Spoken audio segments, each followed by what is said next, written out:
It was a typical boring day in calculus, only it was Friday, 7th period, meaning the week was almost over and spring break would finally be upon us, so everybody was getting antsy in their seats, I could tell. We didn't have a test that day like a lot of my friends did with their other teachers, so our teacher in the middle of class just decided to start playing games with us on Sporkle.com. He was a very laid-back teacher like that. As we were doing some brand logo quiz on Sporkle, I remember the exact moment it happened. Right after my friend answered a question, I remember the exact answer too, Adidas. The dean's voice came through the loudspeaker. He sounded panicked and frantic as he told all the teachers this was not a drill and to go into lockdown.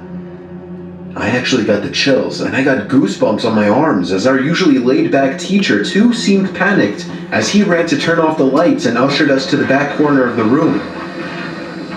We all sat in silence for about 2 minutes, and then the usual buzzing that came from a panel in the back of the room ceased, indicating that the school must have cut all the power.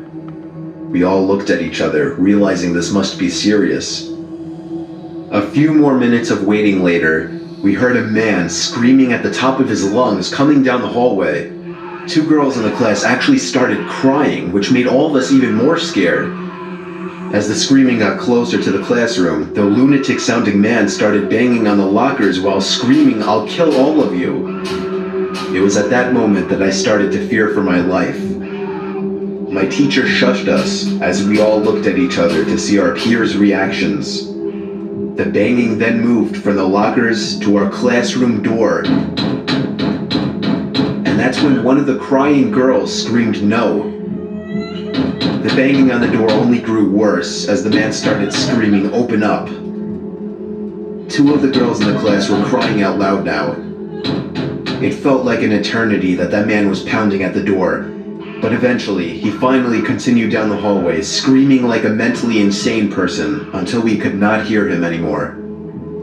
I'd say 10 minutes later, though it felt like half an hour given the situation, the dean came back on the loudspeaker explaining the situation, which was surprising for him to do.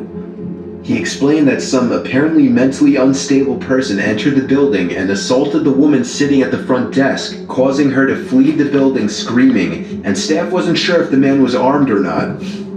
Now this was before the school had cameras or could afford proper security, so the school was wide open to something like this happening.